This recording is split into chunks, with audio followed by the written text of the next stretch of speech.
Continuar con nuestros jueves jurídicos.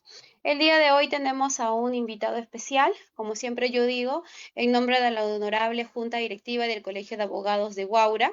Nos complace profundamente dar la bienvenida y emotiva bienvenida a nuestro distinguido ponente, quien el día de hoy nos honra con su presencia y conocimientos en esta importante jornada académica.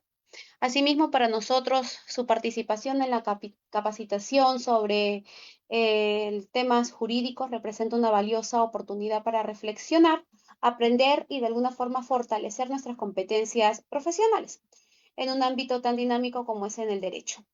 Estamos seguros de que su experiencia, estimado colega, un enfoque y un aporte van a enriquecer significativamente a los asistentes, no solamente por el vía Zoom, también que estamos transmitiendo a través del en vivo de nuestra página de Facebook del Colegio de Abogados de Huaura. Recibe usted nuestro más sincero agradecimiento por compartir su tiempo, su trayectoria y su visión con nuestra comunidad jurídica, que hoy nuevamente en un jueves jurídico nos reúne con entusiasmo y con el compromiso de seguir creciendo. Bienvenido a esta prestigiosa jornada ya mencionada hacia usted con los mejores parabienes para nosotros poder seguir aprendiendo y capacitándonos conforme corresponde. De este modo, le doy la bienvenida, estimado doctor Billy Steven Correa Núñez. Usted es una persona abogado y magíster en Derecho con mención en Ciencias Penales y Criminológicas por la Universidad Nacional José Faustino Sánchez Carrión. Asimismo, es abogado de la Procuraduría Pública especializada en delitos de la corrupción. Ha sido docente de la Escuela de Posgrado de la Universidad José Faustino Sánchez Carrión en la Maestría de Ciencias Penales y Criminológicas, a cargo del curso de Derecho Penal 1, General, Teoría del Delito y de la Pena, con más de 8 años de experiencia en litigación penal, procesal penal y constitucional, autor de la tesis Afectación de principios procesales en el trámite de requerimiento y sobreseguimiento en los años 2020 a 2022. Así que con esto, el tema del día de hoy va a ser el sobreseguimiento, el principio acusatorio y la exclusión de la víctima, una crítica a la jurisprudencia peruana reciente. Así que, doctor, le doy el uso de la palabra para que pueda iniciar con su ponencia. Muchas gracias, doctora. Muy buena tarde con todos los que están presenciando esta ponencia. Doctor Le Billy, agradezco. disculpe, ¿no se le escucha? ¿No se escucha nada? Un segundo.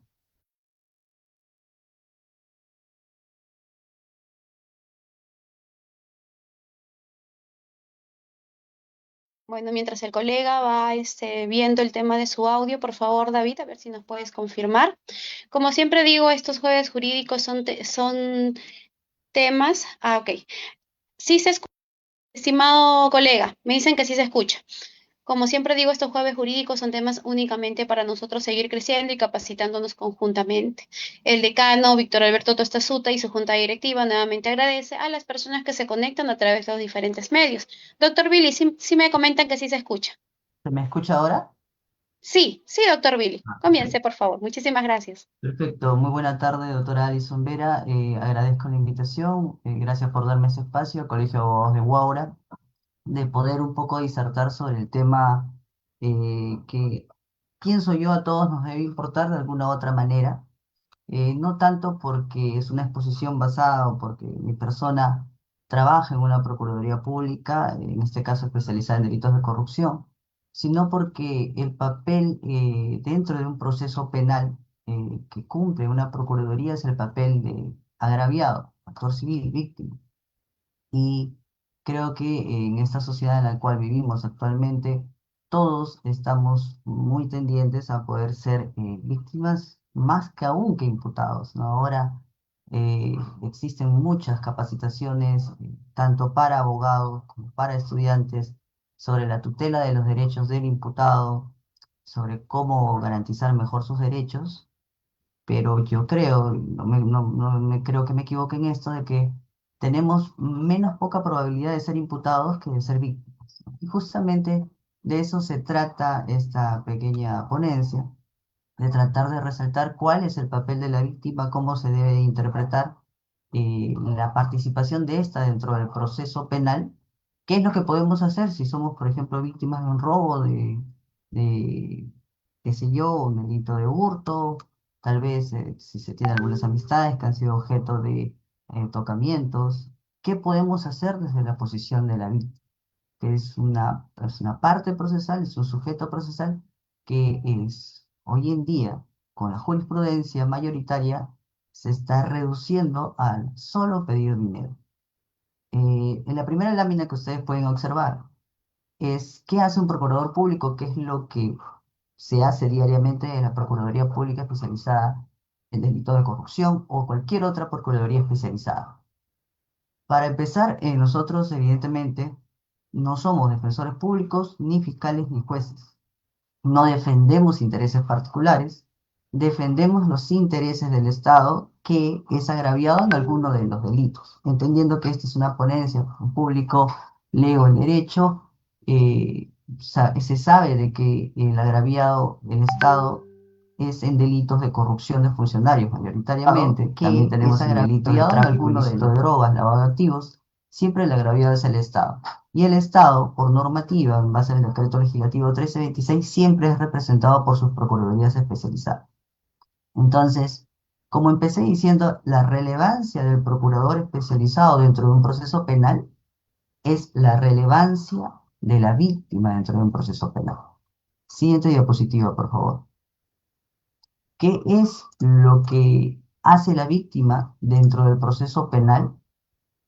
Lo que hace la víctima dentro del proceso penal es tutelar, según el Acuerdo Plenario 4/2019, se debe tutelar tres tipos de derechos: derecho a la verdad, el derecho a la justicia y el derecho a la reparación. Creo que el último derecho es el más conocido por todos, en que nosotros como víctimas podemos pedir el tema de reparación civil dentro de un proceso penal. Y siempre se ha entendido así. La problemática viene en que hay casos, ejemplos, delitos contra la libertad sexual, entiéndase, actos contra el pudor, violación sexual, robo agravado. La víctima en este caso no solamente quiere pedir una reparación civil, no solamente quieren que le reparen el celular robado, o, o cómo se cuantifica el daño que se le hace a una persona víctima de delitos contra la libertad sexual.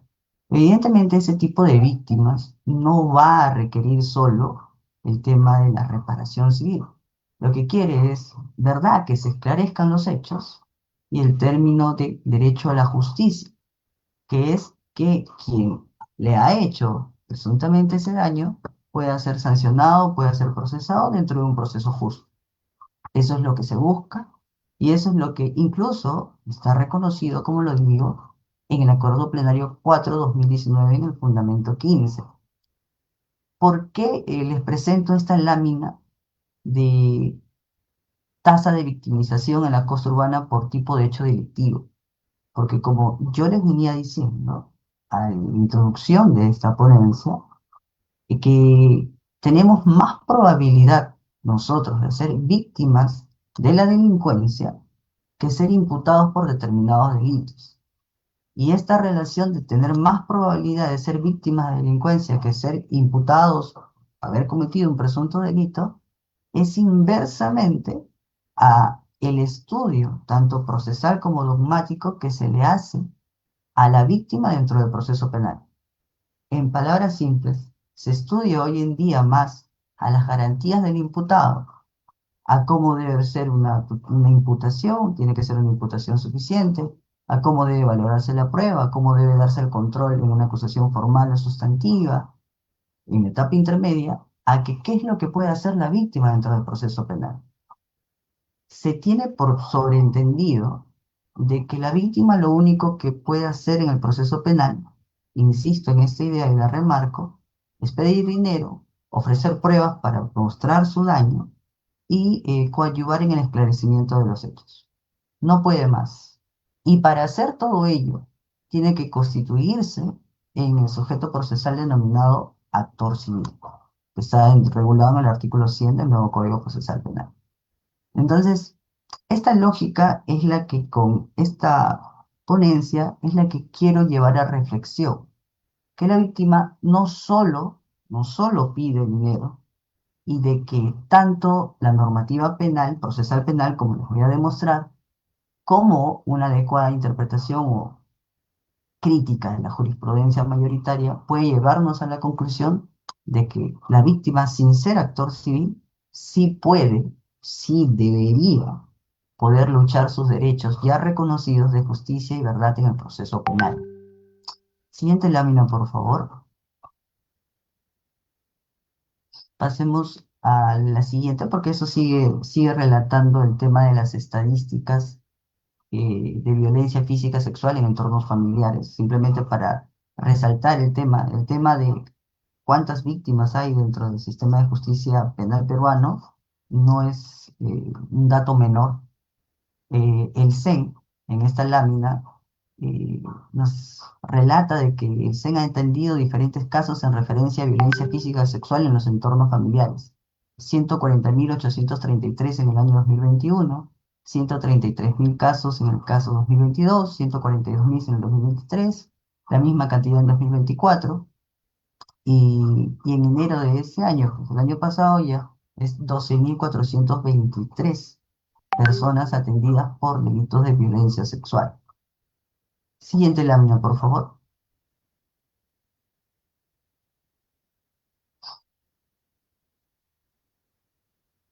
Muy bien. Como le dije, la tendencia actual y mayoritaria es que la víctima no puede impugnar, por ejemplo, el sobreseimiento que postula el Ministerio Público en favor de un imputado. Para entender el contexto en que va a realizarse esta ponencia, nosotros sabemos que en etapa intermedia, creo que incluso el Colegio de Abogados ha dado una capacitación anterior sobre la etapa intermedia. Concluida la investigación preparatoria, el fiscal tiene la posibilidad de pedir o formular una acusación o formular un sobreseimiento. Ambas opciones, por el Código Procesal Penal, va a ser controlado por el juez de garantías, el juez de la investigación preparatoria. Este juez va a decidir, supuestamente, si es que, por ejemplo, una acusación es válida formal y sustancialmente para que sea enjuiciada y se pase a juicio oral, o si el sobreseimiento en sus diversas causales se encuentra válidamente establecida para que se emita el auto de, por ejemplo, sobreseimiento por excepción, improcedencia de acción, sobreseimiento por falta de elementos de convicción o porque el hecho se ha probado, evidentemente no le corresponde al que fue investigado o imputado. Entonces, en ese contexto de que el Ministerio Público dice de que, por ejemplo, no hay suficientes elementos de convicción para poder pasar a juicio e imputarle a una persona X un delito, es que nos encontramos con qué podemos hacer nosotros como víctimas. ¿Qué hace la Procuraduría ante ello? La normativa te establece que podemos oponernos. Te establece de que el juez de la investigación preparatoria puede emitir un auto decidiendo esa doble discusión entre el Ministerio Público y la víctima. Pero al momento de emitir el auto de sobreseimiento y de que pase esto por una decisión de un fiscal superior, ya la jurisprudencia mayoritaria ha establecido de que la víctima, entiéndase también las procuradurías, no puede impugnar el objeto penal.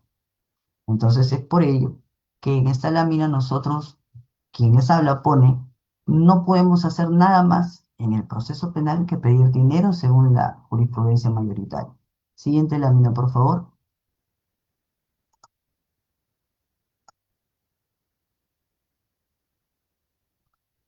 En cuanto a tendencia doctrinal mayoritaria que se decantan por el hecho de decir de que el actor civil no puede ni debe pedir una apelación sobre el objeto penal del proceso, encontramos a César San Martín Castro, que establece o conceptualiza que el actor civil es aquella persona que directamente ha sufrido el daño criminal, deduce expresamente en el proceso penal una pretensión evidentemente patrimonial y tiene el derecho de intervenir, ojo aquí, solo para acreditar los hechos y los daños en su perjuicio.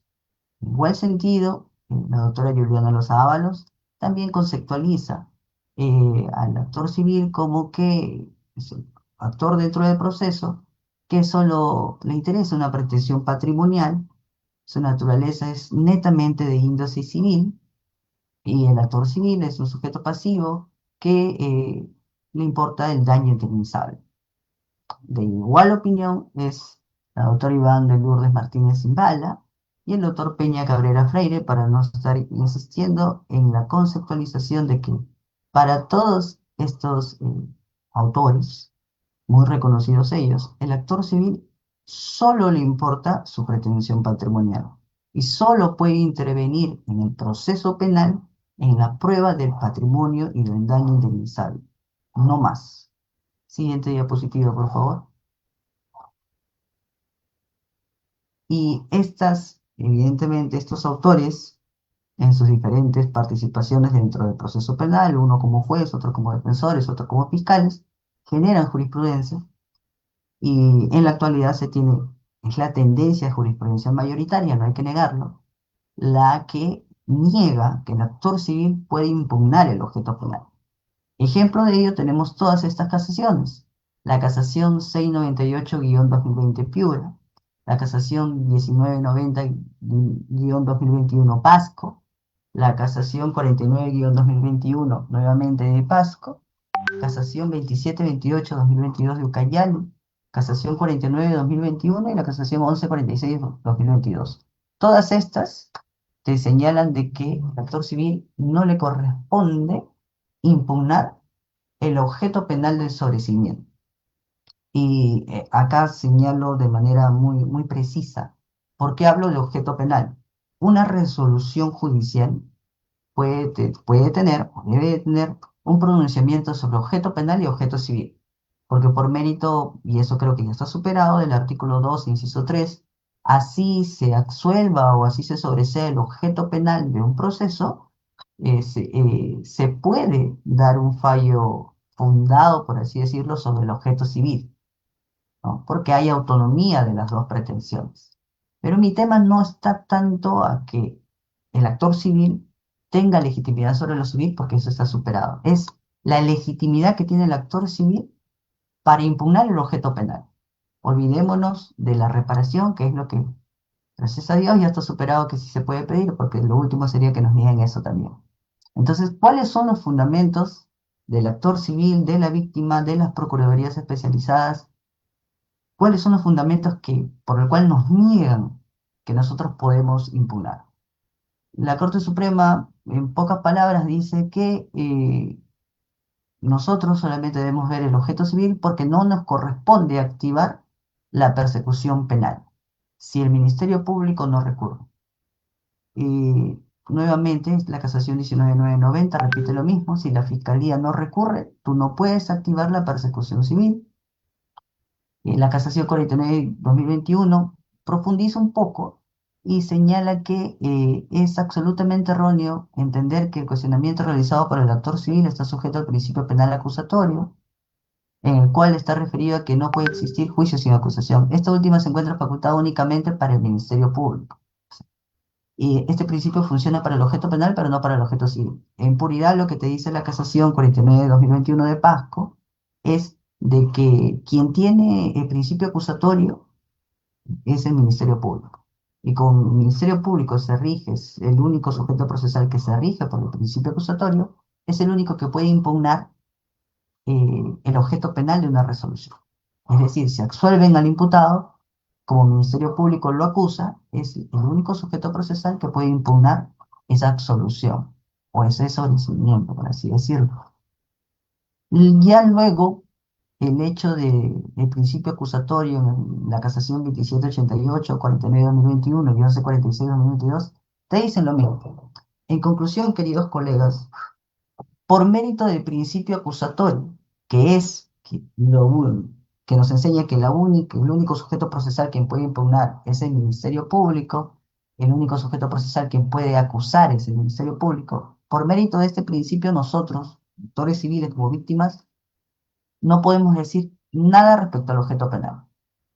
Esto se traduce en cristiano, en que si absuelven, si el Ministerio Público, cosa que no sucede, pero puede suceder, falla al momento de probar la responsabilidad penal de una persona, por más que exista prueba, y el juez, a su vez, cosa que no sucede, falla también al momento de motivar o valorar las pruebas en un proceso penal, o sea, hay una doble falla, cosa que no sucede, eso espero, en el Ministerio Público y en el juez, como fallaron los dos, se absuelve al imputado, al acusado. Y como se le absuelve, si el Ministerio Público no se da cuenta de ese error, no impugna. Si él no impugna, nosotros, las víctimas, los que sufren los daños directos, no podemos hacer nada. A lo sumo lo que se puede es pedir una reparación civil, pero que esa persona sea juzgada correctamente y que sea sancionada correctamente, no se puede.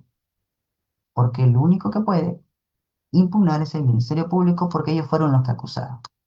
Esa más o menos es la lógica que se le encuentra a esa tendencia jurisprudencial mayoritaria.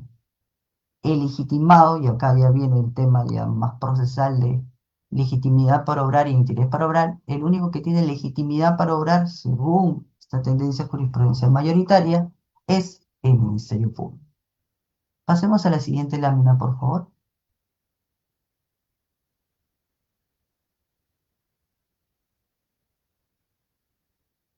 Ahora, como les dije, me adelanté un poco, el principal argumento de toda esta tendencia es el principio acusatorio. Y la jurisprudencia peruana ha desarrollado el principio acusatorio como una garantía de proceso y de distribución de roles. Lo que nos trajo el nuevo Código Procesal Penal como cambio de paradigma es que la persona que investiga ya no iba a decidir sobre su investigación. Es decir, yo no puedo ser investigador y a la vez juez decisor sobre mi propia investigación. Para ello vamos a separar roles. Dijeron. Quien va a acusar y va a investigar va a ser una institución llamada Ministerio Público. Y quien va a decidir sobre si se investigó o no se investigó bien, y sobre si se está acusando o no acusando, entiéndase sobrecimiento, de manera adecuada, no va a ser la propia entidad que investigó, va a ser el Poder Judicial. Entonces sale la figura del Ministerio Público como el fiscal y la figura del juez de la investigación preparatoria. Y el principio que distribuye estos roles es el principio acusatorio. Es por eso que esto es una garantía de un debido proceso justo, imparcial, y que distribuye los roles. Y que ya el Tribunal Constitucional, en reiteradas sentencias, ha definido que este principio acusatorio tiene tres características fundamentales. La primera es que no puede existir juicio sin acusación. Si el Ministerio Público no te acusa, no puede existir juicio. No puede condenarse por hechos distintos ni a persona distinta. Solo a quien el Ministerio Público acusa puede ser condenado. No, el juez no puede adicionar a una otra persona que no ha sido acusada por el Ministerio Público. Y por último, la tercera característica, no puede atribuirse al juzgador poderes materiales sobre el proceso para no afectar su imparcialidad. No puede atribuirse, el juzgador no puede decir, por ejemplo, acúsame. Un juez no puede decirle al Ministerio Público, acúsame. La voluntad o la decisión de acusar tiene que nacer del Ministerio Público de manera objetiva, evidentemente, y el, por así decirlo, control de esa decisión de acusar lo tiene el juez de investigación preparatoria.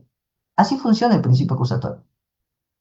Por ninguna parte de este principio acusatorio, en ninguna definición, ni del Tribunal Constitucional, ni de la Corte Suprema, vamos a encontrar de que el principio acusatorio tiene el rol de limitar la pretensión impugnatoria de la víctima. Para nada. Cuando la víctima quiere impugnar, por así decirlo, el objeto penal de un sobreseimiento, el efecto del sobreseimiento que esta persona prácticamente está siendo absuelta, lo que dicen es, ojo, se está vulnerando el principio acusatorio. ¿Por qué? Porque ¿cuál es tu legitimidad, tu víctima, para poder impugnar si tú no lo has acusado? Y ahí es donde yo les llevo a decir la primera reflexión, como tipo de pregunta. La pretensión, el ejercicio de la pretensión acusatoria en primera instancia, cuando el fiscal decide o acusar o sobreseer, ¿es lo mismo que el ejercicio de la pretensión impugnatoria? Como primera reflexión. A mi entender, y me adelanto con esto, con las láminas que van a seguir, no es lo mismo hablar de ejercicio de la acción penal en primera instancia y pretensión impugnatoria en segunda instancia, porque se distribuyen diferentes roles. Aterricemos la idea. Cuando el fiscal acusa, y por eso que dice que va a distribuir roles, escuchen esto, cuando el fiscal acusa, identifica primero quién va a ser el juzgado competente, identifica quién es el acusado, y ellos se identifican como el ente acusador. Entonces, tú sabes, en base al ejercicio de la acción penal en primera instancia, en base a la acusación, quién es el acusador, quién es el acusado y quién es el juez. E incluso, ya desde la formalización, sabes quién es la víctima. Distribuiste los roles. Y con esos roles se pasa a juicio oral. Sabes quién acusa, quién se defiende y quién juzga. Clarísimo. Pero cuando se ejerce la pretensión impugnatoria, dependiendo de quién tenga el agravio, se va a definir los roles de la segunda instancia. Por ejemplo, no pasaría, si absuelven al acusado en primera instancia, quien tendría que impugnar, supuestamente, o en ideal, sería el Ministerio Público. Bien, ejerce su pretensión impugnatoria y el Ministerio Público sigue, por así decirlo, ya acusando los defectos de la sentencia. La defensa va a defender que la sentencia no tiene defectos y el colegiado superior va a decidir si la pretensión impugnatoria es fundada o no. Tienes nuevamente acusador, defensa y quien juzga. Pero en el caso de que sentencien a la persona conforme a la acusación en primera instancia, el rol de acusar los defectos de la sentencia ya no lo va a tener el Ministerio Público. Lo va a tener evidentemente que probar los vicios o errores de una sentencia, la defensa quien está impugnando. Y en este caso, quien va a defender la sentencia, escucha un audio, quien va a defender la sentencia, por así decirlo, ya no va a ser, va a ser el Ministerio Público. Quien acusa ahora es la defensa y quien defiende es el Ministerio Público. Y el que juzga siempre va a ser el colegiado. Pero se invirtieron los roles. Entonces, en la práctica, no es lo mismo la pretensión acusatoria en primera instancia que la pretensión impugnatoria, para empezar. Y segundo, como hemos podido ver, o la conceptualización que ustedes van a encontrar en doctrina, en jurisprudencia sobre el principio acusatorio, en ninguna de sus aristas es un principio que limite o que se haya creado para limitar una pretensión impugnatoria. El principio acusatorio lo único que tiene es el rol, en primera instancia, de distribuir los roles procesales y cuidar que no se acuse a otra persona, que no se sancione por otro hecho, que solo quien acuse sea el Ministerio Público. Solo distribuye roles en primera instancia, pero no habla de su utilización en segunda instancia, porque en segunda instancia no se ejerce el principio acusatorio, no se ejerce la acción penal. La acción penal ya fue ejercida en primera instancia. Lo que se ejerce en segunda instancia son pretensiones impugnatorias, que es totalmente diferente. Siguiente lámina, por favor.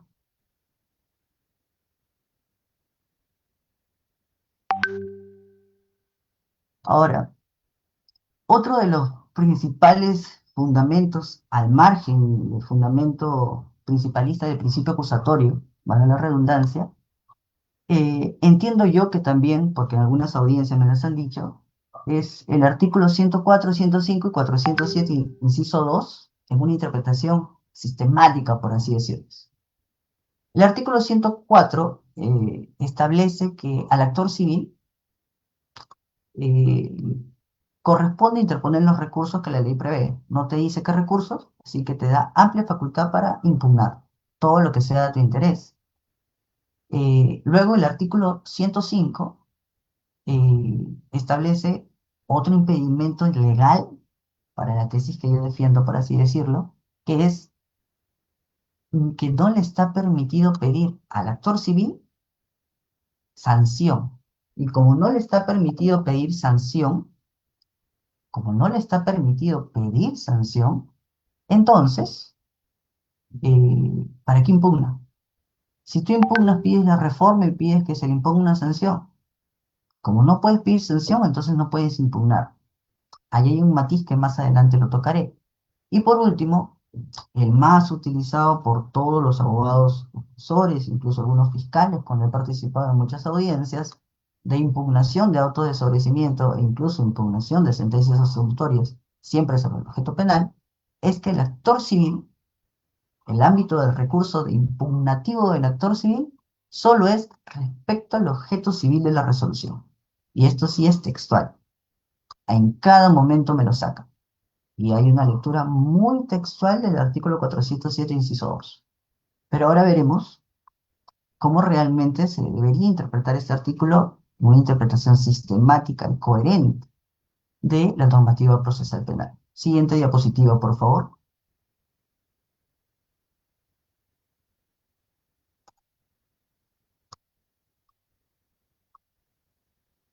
Perfecto.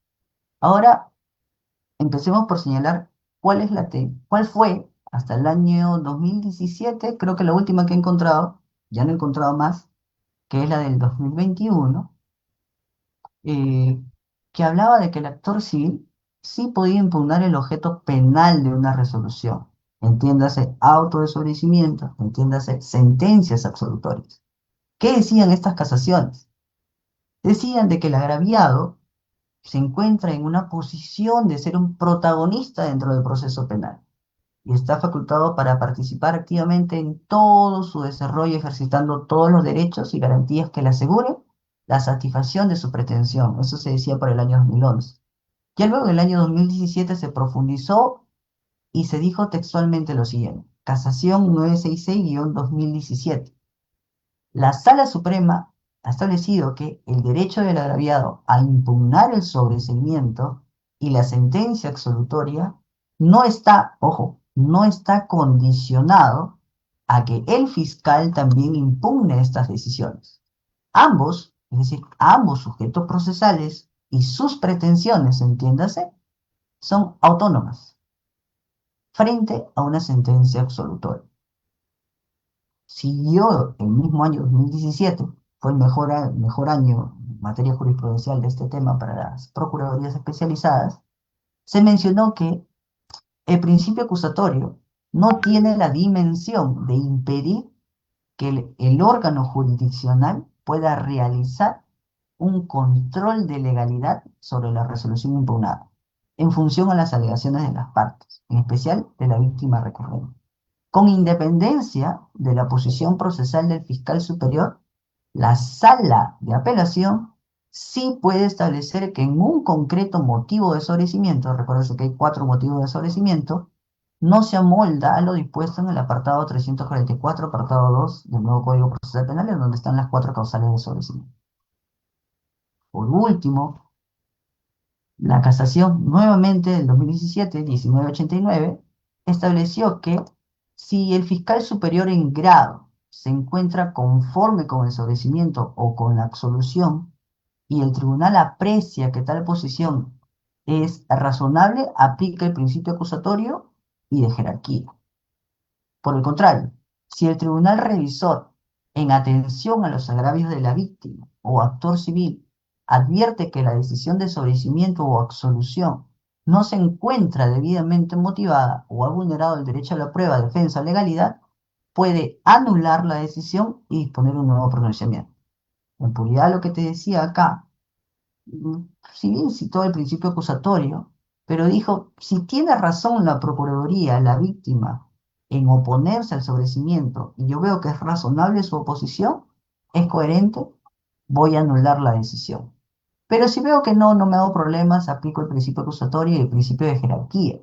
Esto es medio raro porque el principio de jerarquía es un principio institucional interno del Ministerio Público, diría yo, hasta administrativo del Ministerio Público, y que hasta ahorita no entiendo cómo incidiría en la pretensión de un sujeto procesal totalmente diferente al del Ministerio Público. Es como que nos dijeran que las procuradurías especializadas, como institución, o que las víctimas privadas sean inferiores en jerarquía que el Ministerio Público. No tiene coherencia, ¿no? Bueno, lo del principio acusatorio ya lo he relatado, es más de lo mismo, pero tuvo esa salida, digamos, de una manera facilista, esta casación 1089 de 2017. Si tiene razón la Procuraduría, sí puedo, porque es autónoma, y si no tiene razón, aplico el principio acusatorio. Ya luego, la última casación que encontré al respecto, espero que salgan más, es la 2443-2021, que estableció que el derecho a la tutela jurisdiccional efectiva habilita la legitimidad del actor civil para impugnar el sobreseimiento, incluso si no tiene la condición de parte. Eso también es un poco cuestionable, apoyándose en el artículo 95 del Código Procesal y el principio de protección judicial, ¿no? Y te habla también del muy importante Acuerdo Plenario 4/2019, Fundamento 19, que reconoce el derecho del agraviado a intervenir en las decisiones que le afecten. Este acuerdo plenario fue muy importante porque habló de los derechos procesales que tienen las víctimas dentro del proceso penal. Como empecé diciendo en un inicio, tiene tres, no solo uno. El más conocido es el derecho a la reparación. Y los más desconocidos son el derecho a la verdad y el derecho a la justicia, que justamente son los que legitiman el por qué la víctima debe, puede impugnar el objeto penal de una resolución absolutoria o de sobreseimiento. Y también acá, como comentario de esta casación 2443, es que habla de que el actor civil puede impugnar incluso cuando no tiene condición de parte. Te quiere decir incluso cuando no es actor civil. Y es que en realidad existe una confusión como que mientras no seamos actor civil, no somos sujeto procesal. Y eso es totalmente errado. Si uno estudia o verifica los capítulos y los títulos en una interpretación sistemática por ubicación del Código Procesal Penal, va a determinar que dentro del título de la víctima existen varios capítulos. Uno de ellos es el agraviado, otro de ellos es el actor civil. Y ambos están reconocidos como sujetos procesales. Están dentro del libro el Ministerio Público y los demás sujetos, o del título el Ministerio Público y los demás sujetos procesales. Entonces, se tiene una tendencia común a decir que el agraviado sin estar constituido en actor civil no es parte. Y eso es totalmente errado. Sí es parte. Tiene una pretensión. Tiene derechos que tutelar. Y si quiere requerir o quiere pelear, por así decirlo, dentro del proceso penal, porque puede hacerlo también dentro del proceso civil, su reparación tendrá que constituirse en actor civil. Pero básicamente es para pelear la reparación. Pero para pelear una justa sanción en base a su derecho a la verdad y justicia, no tiene necesidad de constituirse en actor civil. Y justamente es por eso que en las siguientes láminas le voy a demostrar que la facultad de impugnar eh, literalmente el auto de sobreseimiento y la sentencia absolutoria no está regulada, no está regulada en las facultades que tiene el actor civil. Está regulada en las facultades procesales que tiene el agraviado en sí. Siguiente lámina, por favor.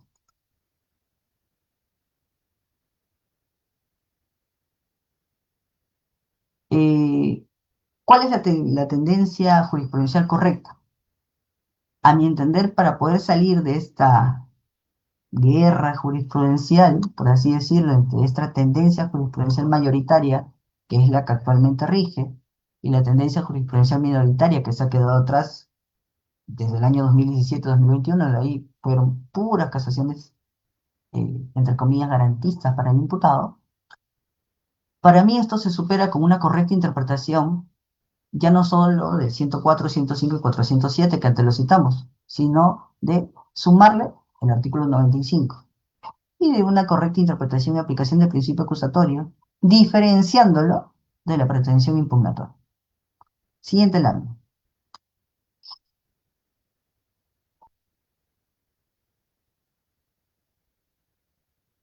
Como les dije, queridos colegas, el artículo 95 del Código Procesal Penal establece de que el agraviado tiene los siguientes derechos: a impugnar el sobreseimiento, ojo, el sobreseimiento. Yo dije auto de sobreseimiento, pero no es así. Acá dice el sobreseimiento y esa es una diferencia muy grande, porque el sobreseimiento es la consecuencia, el efecto. Y por ejemplo, eh, una excepción de improcedencia de acción genera el sobreseimiento. Nosotros podemos impugnar el auto de excepción de improcedencia de acción porque genera la consecuencia del sobreseimiento, ¿no? Y porque si solo dijera auto de sobreseimiento, estoy seguro, son 8 años litigando, de que me dirían de que el agraviado solo tiene derecho a impugnar el auto de sobreseimiento y no el auto de excepción de improcedencia de acción, que también genera el sobreseimiento. Por eso que qué bueno que acá se dijo de que el agraviado solo puede impugnar el, o solo impugna el sobreseimiento como efecto. No está calificando a un tipo de auto, sino al efecto de cualquier tipo de resolución judicial que cause sobreseimiento. Y acá, como segunda auto impugnativo, por así decirlo, sí señala a la sentencia absolutoria. Sí te la señala. Entonces, son dos derechos que, fíjense ustedes, no están regulados para el sujeto procesal denominado actor civil. Están regulados para el sujeto procesal denominado agraviado.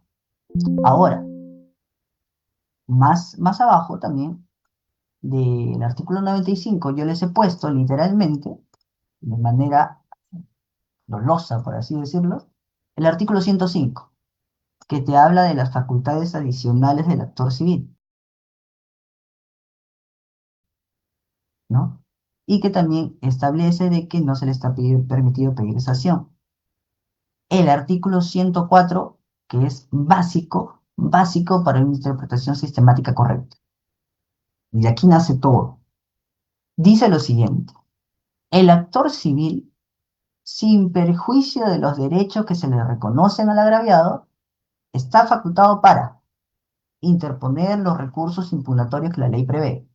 Entonces, ojo, tú tienes a dos sujetos procesales, cada uno con sus facultades impugnativas.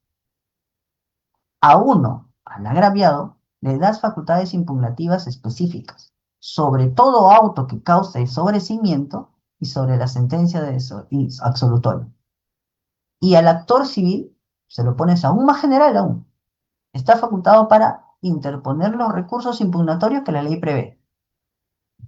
Pero hay algo que cuando interpretan el 407, cuando hablan del actor civil y dice el actor civil solo puede recurrir el objeto civil, algo de que se olvidan, que es lo que está en rojo, que es el artículo 104, y que te establece de que el actor civil ejerce sus facultades propias de actor civil independientemente, porque eso significa sin perjuicio, de los derechos que ya se le reconocen al agraviado. La Procuraduría Pública, las víctimas, y esto es para que les sirva esta exposición para todos los defensores de víctimas privadas o públicas o que trabajen en procuradurías, desde que somos víctimas, ya tenemos el derecho a impugnar el sobreseimiento y sentencia absolutoria. No tenemos que constituirnos en actor civil.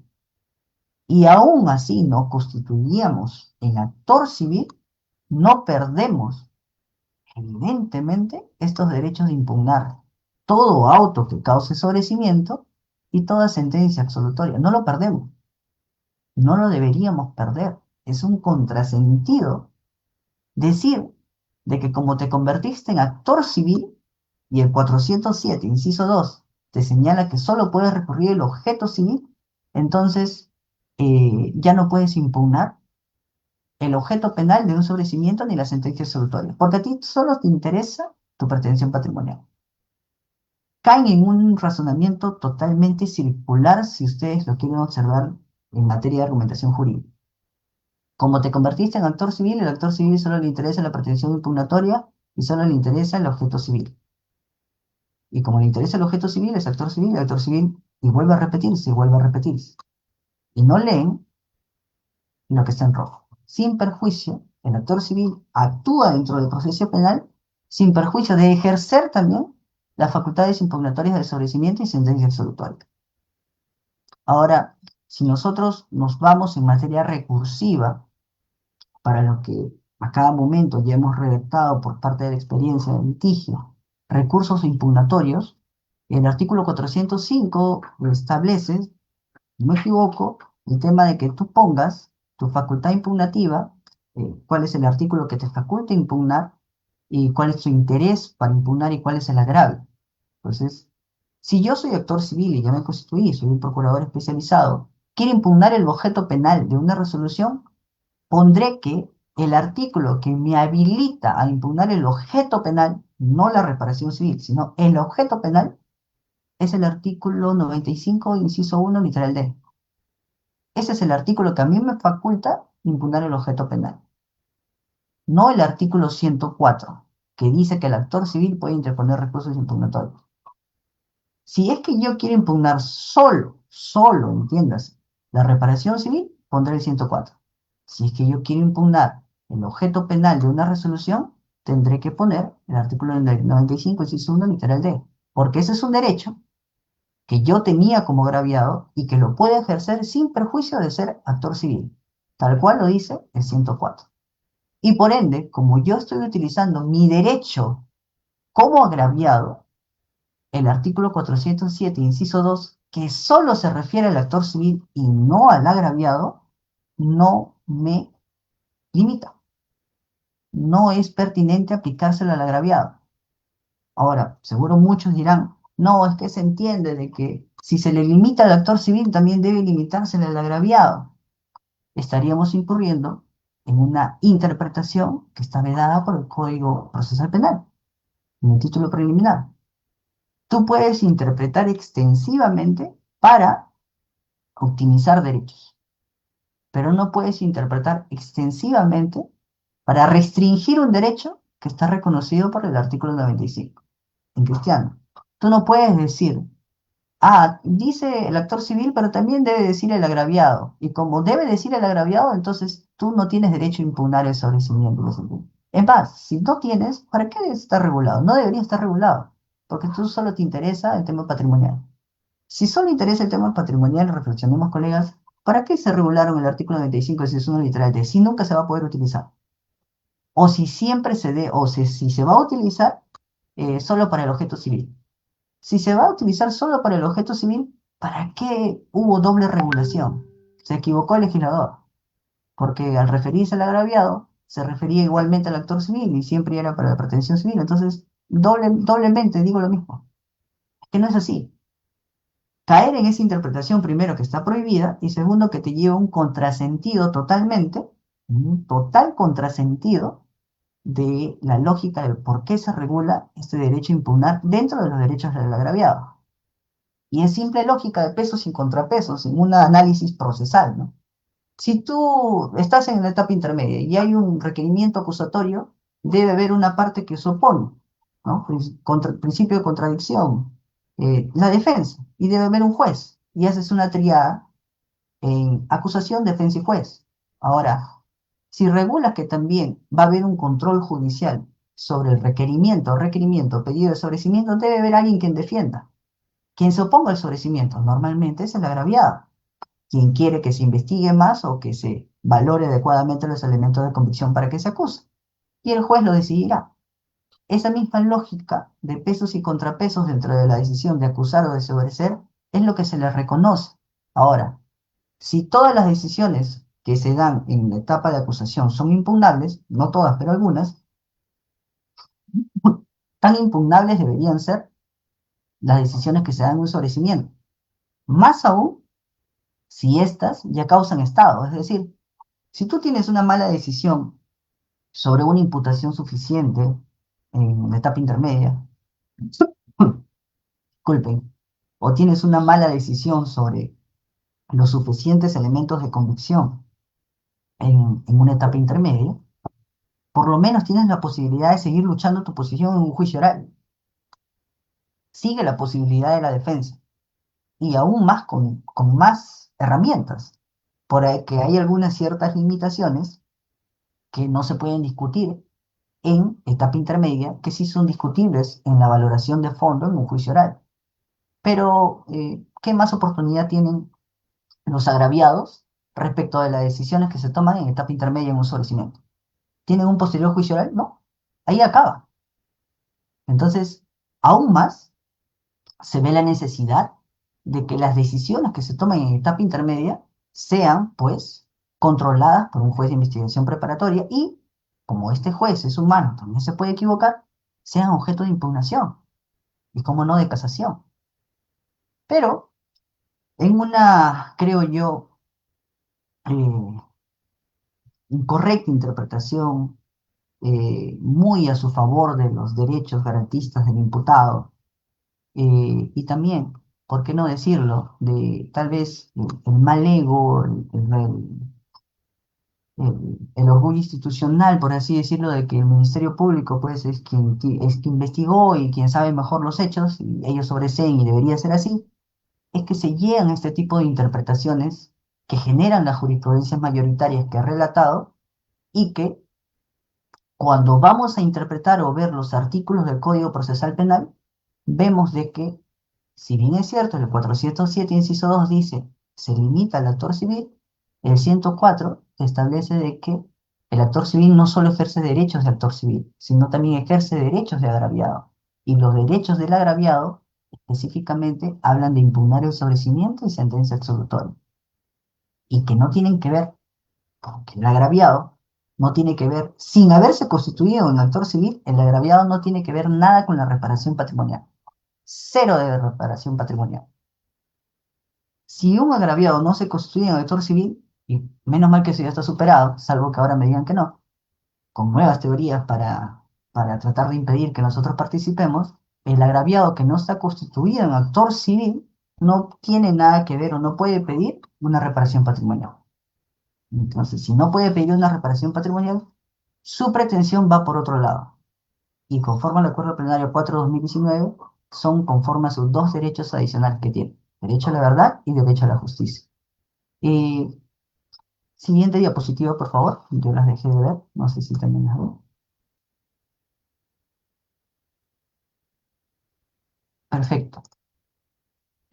Como les decía, y lo hablé antes de esta diapositiva, el agraviado por constituirse en actor civil no pierde, no debe, no debería, nunca debería perder sus derechos inherentes de víctima. Los ejerce conjuntamente con los derechos de actor civil. Así lo dice el 104. Eh, y acá hay dos posibilidades de impugnación, ¿no? Como les dije, si tú quieres impugnar, eres agraviado, defiendes a alguien que le han robado y tú defiendes a la víctima, o defiendes a la amiga que ha sido objeto de delito contra la libertad sexual y quieres impugnar una sentencia absolutoria, el objeto penal, la primera posibilidad de apelación es que te bases en el artículo 95, inciso 1, apartado D, y que, como es evidente, resguarda eso el interés penal conforme al Acuerdo Plenario 4/2019, fundamento 15. Qué bueno sería de que se fundamente eso para que se genere jurisprudencia. Y hagas textualmente la diferencia de que no estás impugnando conforme a tu facultad de impugnación del 104 y de que no requieres en tu impugnación una reparación patrimonial. Lo que requieres es derecho a la verdad y derecho a la justicia. Y derecho al 95, inciso 1, apartado D. Y que se lea textualmente que el actor civil ejerce los derechos del agraviado, eh, sin perjuicio de que se ha constituido en actor civil. Textualmente el artículo 104. Entonces, estas son las dos posibilidades de una correcta interpretación de la normativa y sobre todo de una lectura atenta, mínima, en español, del artículo 104 del nuevo Código Procesal Penal. Siguiente diapositiva, por favor.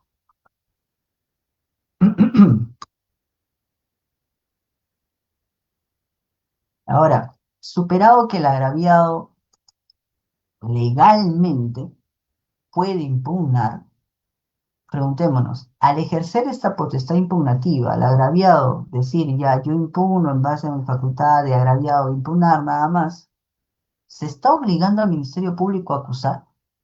¿Toma el agraviado al impugnar un auto de sentencia, un auto de sobrecimiento, una sentencia absolutoria, el papel de acusador por impugnarlo? Y acá es donde yo fijo tres conceptos claves para explicarlos, que la pretensión acusatoria, que hace rato ya expliqué, no es igual a pretensión impugnatoria. La pretensión acusatoria fija el objeto del proceso en primera instancia, fija los roles y garantiza la imparcialidad. Vuelvo a repetir, quien ejerce la acusación es el Ministerio Público y él en su acusación tiene definido quién es el acusado, quién es el agraviado, quién por competencia de los delitos va a ser el juez y quién tiene el rol evidentemente de acusar y de defenderse en primera instancia. ¿Quién acusa y quién defiende? Ahora, esta misma pretensión acusatoria que se ejerció en primera instancia, que definía los roles de quién acusa y quién defiende, va a ser la pretensión acusatoria que va a fijar los roles en segunda instancia. No, evidentemente no. Y es por eso que digo que la pretensión acusatoria no es igual a la pretensión impugnatoria. Quien fija los roles en segunda instancia es la pretensión impugnatoria. Es quien tiene el agravio, es quien ejerce la pretensión. Como lo expliqué en el ejemplo de que estaban condenando a un acusado. ¿Quién ejerce la pretensión impugnatoria? El Ministerio Público. El propio sentenciado. ¿Quién es el que va a acusar, por así decirlo, los errores de la sentencia? ¿Quién va a tener la carga de demostrar el vicio, error, procediendo, adjudicando, o los vicios de motivación de la sentencia? El sentenciado. ¿Quién tiene la agravio? ¿Quién defenderá de que todo está correcto para que se confirme la sentencia y la condena? El Ministerio Público. Se intercambiaron los roles. Ya no quien acusaba, acusa. Ahora defiende la sentencia, evidentemente. ¿No? Por denominarlo así, acusa la sentencia para que me entiendan mejor. Porque la acusación, conceptualmente y procesalmente, se ejerce una sola vez y es en primera instancia. Todo lo demás de ahí es pretensiones impugnatorias. ¿Qué pides? Que, por ejemplo, yo impugno para que se condene conforme lo acusó el Ministerio Público en su momento, en sus alegatos de clausura. Esa es la posibilidad que tiene la Procuraduría si se impugna el objeto penal, porque recuerden, actor civil, agraviado tampoco tiene esa facultad de pedir sanción. No podemos pedir que se sancione, pero sí puedo pedir de que se revoque esa resolución y que se imponga lo que el Ministerio Público acusó en su momento. Yo no estoy acusando, lo hizo el Ministerio Público. Claro, pero ellos no impugnaron, es su tema, no impugnaron. Pero yo soy un sujeto procesal que todavía puedo impugnar el objeto penal y puedo decir de que se tome la acusación del Ministerio Público. Es por eso que hay otras casaciones recientes que han hablado de cosa juzgar el objeto penal.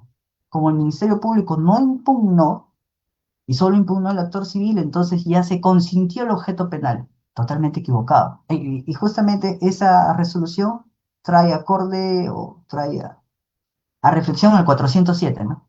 Que como el único sujeto procesal que impugna el objeto penal es el Ministerio Público y el actor civil existente, solo puede impugnar el objeto civil, entonces ya se consintió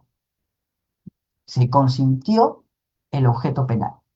Entonces, totalmente errado, porque olvida de que el 104 establece una cláusula, y no me cansaré de repetirlo, de que el actor civil ejerce los derechos propios del agraviado, y que el agraviado ya está superado, que no puede pedir reparación civil. Si no puede pedir reparación civil, ¿por qué el Código Procesal Penal le regula poderes impugnativos sobre el sobrecimiento y la sentencia absolutoria? ¿Por qué? ¿Por qué? Porque tiene derechos a la verdad y a la justicia, que son diferentes al derecho de reparación y que tienen que tener, como todo derecho, tienen que tener una pretensión, una herramienta para hacerse valer en el proceso penal. Esa herramienta es la pretensión impugnatoria. ¿Y por qué no se le dio la pretensión acusatoria para que pueda tutelar esos derechos al agraviado? ¿Por qué? Porque la Constitución solamente le da, en primera instancia, el ejercicio de la acción penal al Ministerio Público. No estamos como un modelo procesal chileno, en el que existe la figura de querellante adhesivo, en donde no, en su constitución no se establece que la acusación es exclusiva y excluyente del Ministerio Público. En el proceso procesal chileno, por ejemplo, si el Ministerio Público requiere sobreseimiento y tú como agraviado demuestras que está mal sobreseído, tienes la posibilidad de tú mismo ejercer la acusación. Esa es una posibilidad que en el ordenamiento procesal peruano, por la Constitución y por no estar facultado legalmente, no se puede ejercer el agraviado, pero sí puede ejercer la pretensión impugnatoria y sobre todo en una sentencia, porque ya hay una acusación ejercida. ¿Y cómo haríamos en el tema de cuando la pretensión acusatoria todavía no está ejercida, sino todo lo contrario? Hay un sobrecimiento. ¿Cómo hacemos? Pues ahí, en base a la experiencia, lo que se hace es la pretensión es la siguiente, ¿no? De que se declare infundado el motivo, ¿no? El motivo de sobreseimiento y que se ordene que se revalúe por parte del fiscal eh, conforme a sus facultades. Nada más. No se le dice, está mal tu sobrecimiento, acusa. Se le dice, está mal tu causa de sobrecimiento. ¿Por qué? Porque sí había suficientes elementos de convicción. ¿Por qué? Porque el hecho sí es típico. ¿Por qué? Porque la prueba sí acreditaba de que esta persona sí es la persona que hizo el hecho delictivo. Entonces, como eso sí está acreditado, toma la decisión que objetivamente corresponde al Ministerio Público. Pero no le dices, acusa o sobresee. Esa decisión objetivamente la tendrá que tomar el Ministerio Público porque nadie le puede obligar a acusar. Y se respeta el principio acusatorio. Entonces, con esta pequeña análisis se supera, creo yo, el tema del principio acusatorio y de que si se le permite al agraviado impugnar en base al artículo 95 y se aplica el 104 y el 407 y ya le creemos al doctor Correa de que sí, legalmente, ¿no estaríamos vulnerando el papel de acusador? No, porque en etapa intermedia tú no le vas a decir al Ministerio Público acusa, ni nosotros como agraviado vamos a acusar. Simplemente el juzgado le va a decir, está mal tu causa de sobrecimiento, vuelve a revaluar. O en sentencia le vas a decir, está mal la sentencia, la anulo, o si la revoco, le impongo pena, impongo la sanción que pidió el Ministerio Público, que ya ejerció la acusación, porque ya ejerció la acusación. Otra cosa, y esto grafica aún más que en primera instancia se ejerce la acusación hasta los alegatos de clausura. ¿Por qué? Porque en los propios alegatos de clausura hay incluso un procedimiento que se denomina retiro de acusación, que es retiro del ejercicio de la acción penal, porque los hechos no están siendo probados, que también es un contrasentido total, ¿ah? Es un contrasentido total por lo siguiente, de manera muy sucinta. Si yo retiro la acusación porque los hechos no están probados, esta decisión, como toda decisión del Ministerio Público, tiene que ser controlada por el juez. Justamente el juez de juzgamiento va a emitir una decisión respecto a si el hecho está probado o no.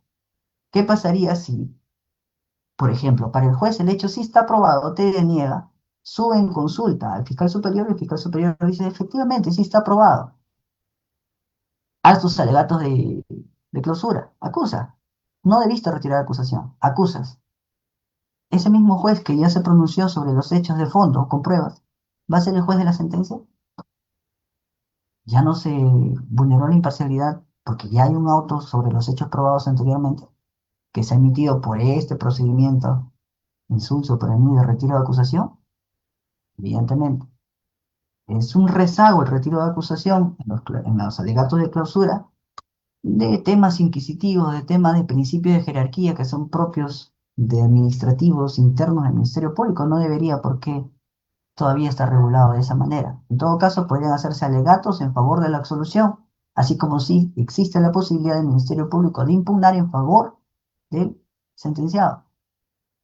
Sería coherente que también tenga la posibilidad de realizar alegatos de clausura en favor del sentenciado si considera que los hechos no están probados, y así la decisión de la probanza no se trasladaría a la sentencia, a la decisión por excelencia que tiene que hablar sobre hechos probados o no, y no a un auto anterior a la sentencia.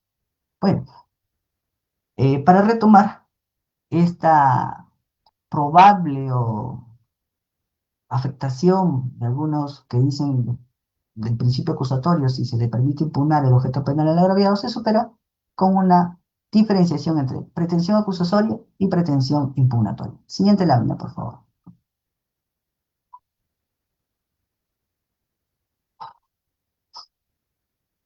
Ahora, esta es otra reflexión, ya no tanto de, pasamos de la legitimidad, si el agraviado tiene legitimidad o no de impugnar el objeto penal, en la etapa intermedia, y bueno, también me salté a la sentencia absolutoria, con analizar el procedimiento en sí mismo. Les acabo de relatar que para mí, de mi perspectiva, el procedimiento de retiro de acusación que se da en los alegatos de clausura es, vulnera, no resguarda la imparcialidad judicial, porque hace que el juez se pronuncie sobre hechos probados antes de la sentencia.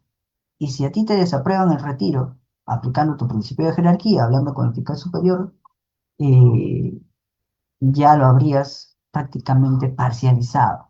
Tú mismo, el mismo procedimiento. O sea, este riesgo procesal de parcialización lo hace la propia normativa, porque es una posibilidad viva. Ahora, este mismo análisis yo lo hago respecto del procedimiento de sobreseimiento. ¿Por qué? El actual procedimiento de sobreseimiento actual, revisa en su código, establece lo siguiente. Hay un requerimiento de sobreseimiento, te corre el traslado, hay una absolución escrita, hay un debate en audiencia y hay una decisión. Esa decisión depende. Si le dan la razón al Ministerio Público, se emite auto de sobreseimiento. Pero si no le dan la razón al Ministerio Público, no dice infundado de sobreseimiento, como debería ser. La normativa le faculta al juez de la investigación preparatoria emitir un auto de elevación. Si le da la razón al agraviado, si el agraviado tiene razón en que sí hay suficientes elementos de convicción, en que sí hay posibilidad de seguir investigando, en que sí hay suficientes elementos que prueban de que el hecho, de que el acusado sí fue el responsable del hecho, o de que el hecho sí es típico, por más que tú ganes el debate en primera instancia, el juez de primera instancia no puede normativamente decir infundado tu sobreseimiento. Lo que puede hacer es, vamos a preguntarle a tu superior a ver qué dice. Emite un auto de elevación al fiscal superior. Y es el fiscal superior, quien va a decidir si ratifica o rectifica la decisión de su fiscal provincial. ¿Y cómo lo decide? Para esa decisión, lo hace en su despacho y lo presenta su decisión al juez de investigación preparatoria. ¿Y qué creen? Cuando se presenta esa disposición de ratificación o rectificación, ¿creen que hay una audiencia? ¿Acaso hay un debate? ¿Llaman al agraviado para decir, ¿qué opinas? ¿O cuáles son tus argumentos? ¿Hay que hacer un debate oral como se hizo en primera instancia? ¿O como ya lo tuvimos para emitir un auto? No. Simplemente el juez agarra y la norma dice textualmente lo siguiente. Sin trámite alguno, emite auto de sobrecimiento. Es decir, no importa si la Procuraduría, el agraviado, víctima de violación sexual, víctima de actos contra el pudor, víctima de robo, víctima de homicidio, no importa si tú tienes la razón, no importa si el juez te dio la razón de primera instancia. Acá lo que importa es que el fiscal superior, fiscal que gana más, un fiscal superior, dice de que para él sí está bien el sobrecimiento. Entonces tú, juez de primera instancia, emites auto de sobrecimiento. Y hay una pequeña reflexión, ¿no? ¿Por qué el juez de investigación preparatoria no puede controlar lo que dice el fiscal superior? ¿Acaso es su inferior? ¿Que no son dos instituciones totalmente autónomas? El principio de jerarquía pensé que se aplicaba solo en el Ministerio Público. Ya hay una casación que relaté en un inicio, en donde hay un tufillo, una suerte de decirnos, si tiene la razón la Procuraduría, declaro nulo el sobrecimiento, yo soy colegiado superior. Pero si no tiene la razón, aplico el principio de el principio acusatorio y el principio de jerarquía. Y ahí donde yo le dije que acaso nosotros somos parte del Ministerio Público para que un fiscal superior sea mi superior. Lo mismo razonamiento acá. ¿Acaso el juez de investigación preparatoria forma parte del Ministerio Público para que si el fiscal superior le dice A o B, él sin más trámite emite el auto de sometimiento? No lo entiendo. ¿Cuál es el peligro de este que se emite el auto de sobrecimiento? El efecto. Por ejemplo, si un violador, si quien mató a tus familiares está en prisión preventiva, y por más que tú demostraste, como te digo, ante el juez de primera instancia, de que el fiscal provincial no tiene la razón, pero si el fiscal superior emite su auto de sobrecimiento, su disposición de ratificación, disculpen, y luego el juez de investigación preparatoria emite su auto de sobrecimiento, la consecuencia es que toda medida cautelar quede sin efecto. Y automáticamente quien estaba detenido preventivamente sale de la casa. Ahora imagínate que tú ganas, lo impugnas, por suerte de Dios, ganas y demuestras de que estaba mal el sobrecimiento. Y el fiscal acusa. Anda, mira si encuentras a quien se liberó. No lo encuentras. Es por eso que es muy peligroso este procedimiento de primera instancia. Porque por más que tengas la razón, hay posibilidad de que sin debate, ojo, sin debate y sin control judicial, sin debate y sin control judicial, el juez emita un auto de sobreseimiento, porque el fiscal superior ratificó el sobreseimiento del fiscal provincial. Esa disposición superior de ratificación no está sujeta a control inter partes, no está sujeta a control judicial, porque sin trámite alguno genera ya el efecto de un sobreseimiento. Cuestión importantísima, incluso hasta el examen. Se dice, ya hablando en términos constitucionales, que no debería haber ningún espacio de poder público exento de control. Acá les presento uno. Un espacio público, un espacio de poder público, fiscal superior, con una disposición de ratificación que no está controlada y genera la decisión de, o el efecto de poder liberar a personas que están preventivamente detenidas, sin control judicial. Ese es el procedimiento actual que tenemos en primera instancia. Siguiente diapositiva, por favor.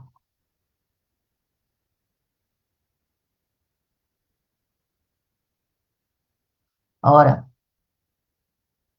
este es el procedimiento ya de segunda instancia.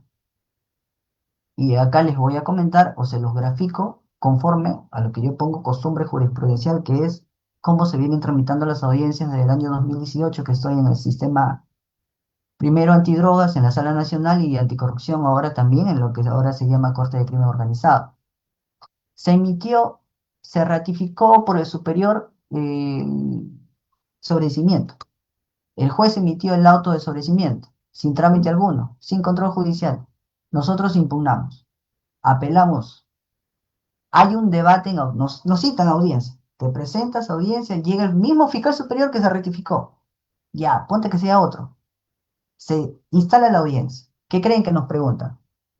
Bueno, lo primero es, señor procurador, señor víctima particular de la defensa, ¿usted se ratifica en su pretensión impugnatoria? Sí, me ratifico, perfecto. Vamos a preguntarle al fiscal superior si se ratifica o no. Fiscal superior, ¿usted se ratifica en el sobrecimiento? Sí, sí me ratifico en el sobrecimiento. En mi disposición de ratificación, me vuelvo a ratificar.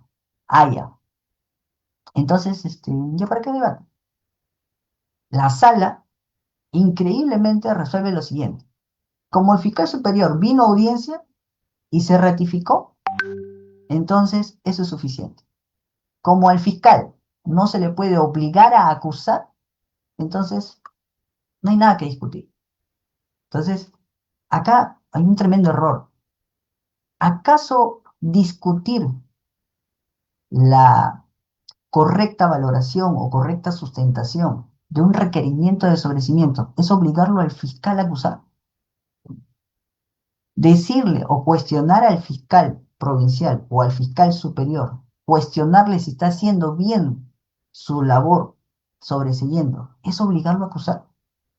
Si fuera así, si tomaríamos este razonamiento, ¿por qué existe el trámite de oposición al sobreseimiento? Que no exista. ¿Para qué existe? Si nadie lo puede, si cuestionarle es obligarlo a acusar.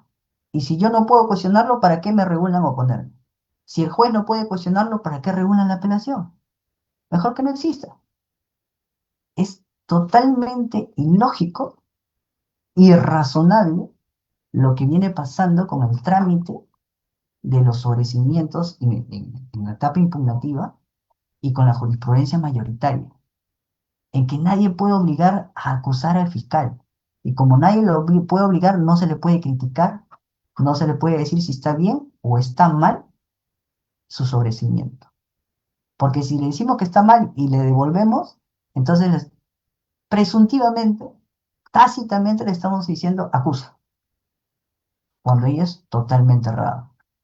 Y ya la jurisprudencia minoritaria en su momento demostró de que esta interpretación ayuda a la tutela jurisdiccional efectiva de quien en la práctica sufrió el daño, pero que no requiere reparación del daño, requiere justicia, requiere verdad, requiere lo que le corresponde a una persona que comete un hecho delictivo, que es sanción, que es inhabilitación, que es incluso pago de reparación civil, también, pero que es pena sobre todo, que se supone debería rehabilitar, reinsertar al penado.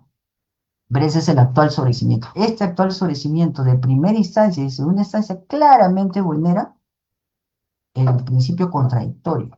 No permite la contradicción. Yo nunca puedo contradecir la disposición superior, la disposición de ratificación del fiscal superior. Ni siquiera algunos, incluso colegas me dijeron, no, pero sí la contradices en la audiencia superior. Pero ¿cómo lo voy a contradecir en la audiencia de apelación si cuando voy a la audiencia de apelación me dicen de que basta con la ratificación del fiscal superior? En puridad nunca la contradigo, ¿no? Y esta forma de trámite que se viene dando es como que una renuncia de los jueces a controlar la fundabilidad o no de los requerimientos del establecimiento del Ministerio Público. Y esto, en mi experiencia, ¿sirve para qué? Para generar espacio de impunidad. ¿Recuerdan el caso Cuellos Blancos? Todo casi estaba comprado dentro del Ministerio Público. Entonces, bastaba en que yo tenga un fiscal provincial, un fiscal superior, para que los casos queden a nivel fiscal. Y se produce lo que supuestamente este nuevo Código Procesal nos traía como cambio. ¿Recuerdan al inicio? La paradoja del cambio del nuevo Código Procesal Penal era que quien investiga no va a decidir. Quien investiga va a tener a alguien que lo controle. Perfecto, ¿acá se cumple esto? Acá quien investiga dijo que sobresee. ¿Y quién lo controla? ¿El juez? No, porque si el juez le dice que no, le pregunta a su superior, y si su superior se ratifica, entonces el juez de primera instancia dice, ok, no te puedo decir nada por normativa.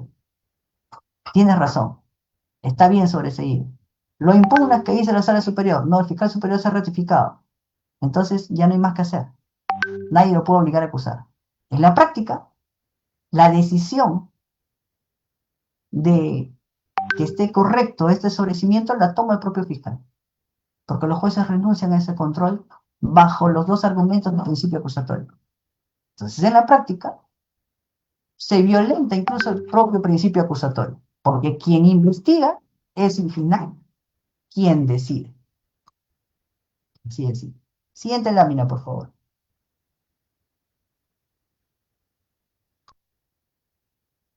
La conclusión de todas estas pequeñas reflexiones que le he traído con esta interpretación del 104, 407 y 95, y con esta correcta, creo yo, entendimiento del principio acusatorio, es que el agraviado sí puede impugnar una sentencia absolutoria pidiendo que se acoja la pretensión acusatoria del fiscal provincial, de que el agraviado sí puede impugnar un auto de sobreseimiento basado en sus derechos autónomos regulados en el artículo 95, propio del agraviado, no del actor civil. ¿Pidiendo qué? pidiendo que el juzgador ordene al fiscal vuelva a evaluar su requerimiento. Esto es importantísimo. Tú no le pides al juez de investigación preparatoria o no le pides al colegiado, no, acá me debió acusar, no. Lo único que le dices es, esta causa de sobrecimiento está mal aplicada. Si hay suficientes elementos de comisión para acusar. ¿Y qué le dice el colegiado? Muy bien, si tienes razón. Mal aplicada la causa de sobrecimiento, revalúa. Revalúa. Puedes volver a presentar un sobrecimiento, pero claro está, no bajo la misma causa que te han dicho que está equivocada.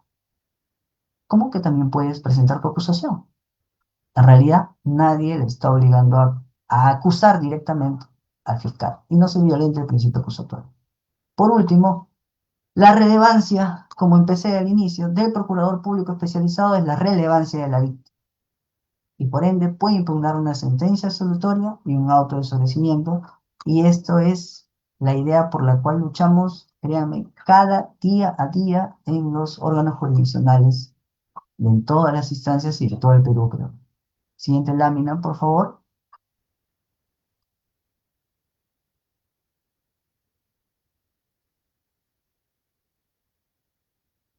Y como reflexión de ese transcrito, por así decirlo, para que les sea más fácil encontrarle, el Acuerdo Plenario 4/2019, en donde en el Fundamento 15 dice algo muy importantísimo. Más allá de una reflexión muy general, es de tener en cuenta que la víctima, este es un acuerdo plenario, ojo, es ante todo un sujeto de derecho ligado a intereses civiles y, lo resaltaría con rojo, negrito y subrayado, intereses criminales, como asimismo a su tranquilidad, su vida privada, su intimidad.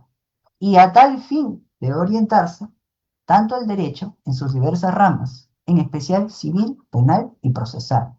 Fundamento 19. La víctima no solo tiene derechos económicos, sino también una plena tutela jurisdiccional de sus derechos y concebirse su intervención y derechos como una protección integral de la garantía efectiva de su dignidad, que es lo que siempre se vulnera cuando le dice a la víctima, usted no puede reclamar justicia, usted solo puede reclamar dinero, a usted no le importa la justicia, no puede. Claro que se afecta la dignidad cuando le dices a una víctima eso.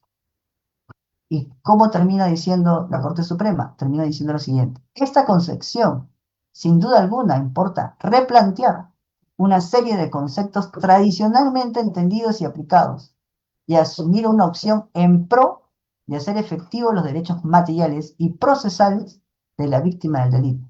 Porque siempre se ha entendido que la víctima desde el viejo código, solo reparación civil. ¿Qué te dice la Corte Suprema en el año 2019? Y que se han olvidado de que sin duda alguna esta nueva concepción de estos nuevos derechos importa replantear conceptos tradicionales, superar conceptos tradicionales de la ley. Espero entonces que esta pequeña reflexión que he hecho sobre el articulado de la jurisprudencia les pueda servir, colegas, de alguna u otra manera en el quehacer diario de la litigación, sobre todo en defensa de las víctimas de delito. Muchas gracias, doctora.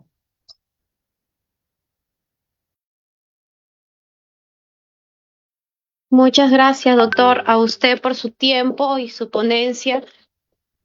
Nuevamente, como les repito, agradecemos a nombre de la Junta Directiva, el decano doctor Alberto Tuesta Suta, de los miembros de la directiva y en este caso de la Dirección Académica y Promoción Cultural del Colegio de Abogados de Huaura. Cabe resaltar que esta ponencia a usted le brinda será llegar en el transcurso de la semana. Nuevamente agradecemos su participación y como siempre estamos aptos a las nuevas intervenciones que usted pueda prestarnos en sus temas de sus conocimientos para nosotros. Y repito, para nosotros es un honor tener a una persona tan capaz con actualización jurídica constante. Muchísimas gracias, doctor Billy. Nos estamos viendo en otras ocasiones. Muchas Hasta luego. gracias, hasta luego.